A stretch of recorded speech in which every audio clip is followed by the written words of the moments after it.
penso che siamo ritornati alla normalità.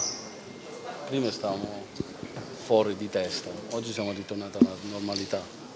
Questa è una cosa importante perché io l'ho detto, mi avete criticato tutti quando l'ho detto, ma per me in Italia una punta più forte di Mario non c'è. Quindi è uno dei punti più forti al mondo e quindi in Italia dobbiamo essere orgogliosi di averlo. Poi qualcuno ha giudicato che si poteva qualificare anche senza Mario,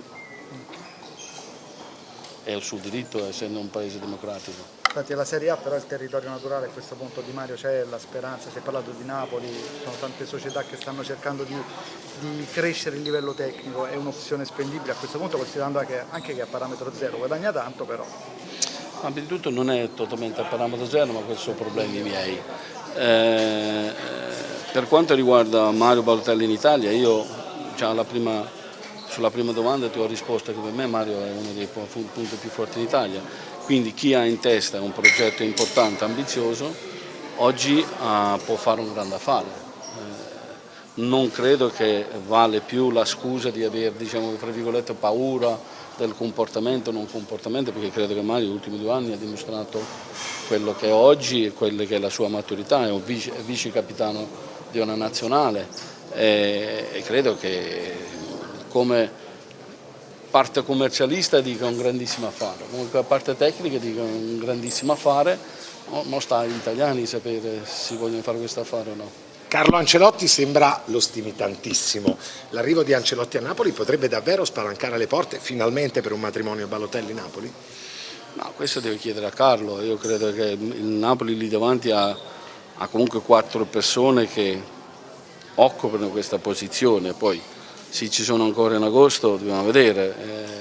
Io comunque oso dire che tolto Lorenzo Insigne, lì davanti non c'è nessuno forte come Mario. Poi sta da Laurentiis a valutare se vuole rinforzare la squadra o non la vuole rinforzare, perché poi non è a me a giudicare questo.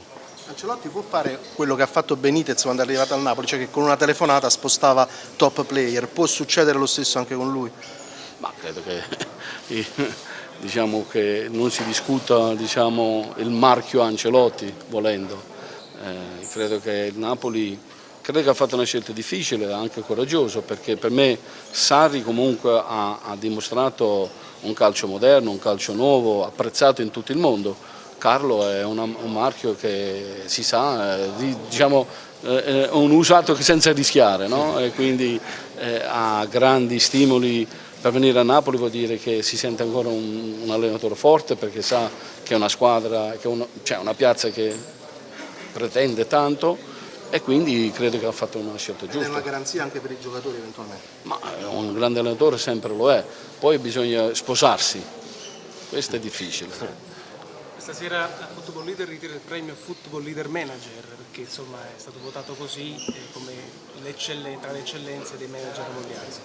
Ma io vedendo quello che sono, diciamo, i miei colleghi premiati devo solo stimare questo premio, sono orgoglioso di averlo, ho visto fra tanti nomi tutte persone che sono state molto importanti per la mia carriera personale, per il mio sviluppo personale sia da manager ma anche da uomo. Da tutti questi personaggi che vengono oggi premiati ho imparato qualcosa e se oggi sono qui devo anche ringraziare loro perché sono stato così furbo di rubarmi il mestiere da loro e quindi io pubblicamente ringrazio tutti loro, da Zeman a Capello a questa gente che oggi è qui e che ovviamente loro sanno io rispetto e stimo. Giorno speciale per te perché ricevi un premio prestigioso, ma speciale per Donnarumma perché c'è questo passaggio di consegne da Buffon a Gigio, stasera il debutto ufficiale, ma che futuro per Donnarumma? Perché si fanno tante ipotesi.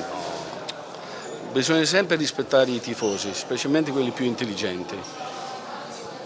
E quando i tifosi parlano bisogna rispettarli e bisogna andare avanti. Gigi rimane a vita a Milano. Quello è sempre stato il grande richiesta di questi tifosi che io rispetto fino in fondo. C'è molta ironia, insomma. Ironia, no, io è una parola che non conosco.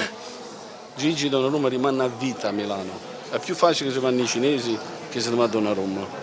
Ma che mercato sarà? Si parla, insomma, Cristiano Ronaldo potrebbe lasciare Madrid, il Real vuole Neymar, ci saranno fuochi d'artificio ancora di più rispetto all'anno scorso?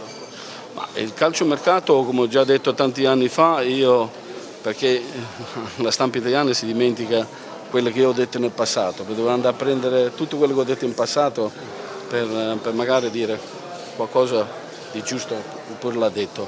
Oggi il calciomercato è diventato un gioco in se stesso, quindi c'è il calcio giocato e c'è il calciomercato. Bisogna vedere, in certi momenti il calciomercato è diventato più importante del calcio giocato, specialmente in questo periodo. Quindi certe operazioni si fanno solo per fare l'operazione. Insigne è pronto per diventare il capitano del Napoli secondo te? Insigne è pronto per diventare il capitano del Napoli secondo te? Il Napoli è pronto ad avere Insigne come capitano?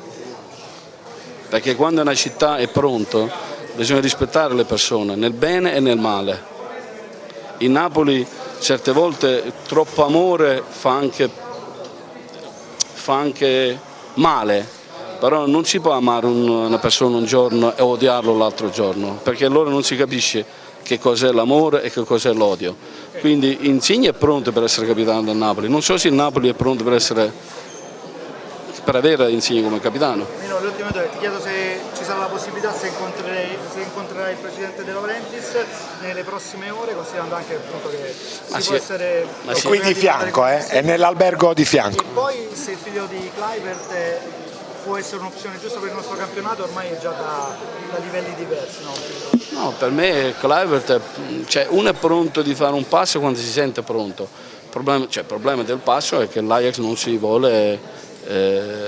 non vuole vendere né Kluivert né gli altri gioielli che oggi ha, quindi credo che sia un affare difficilissimo non per l'Italia ma per tutti.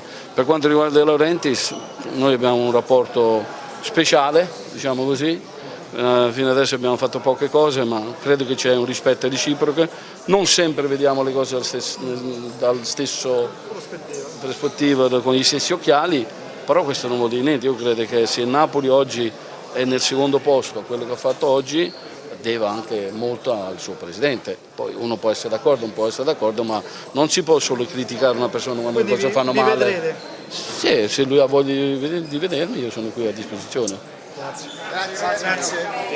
Grazie.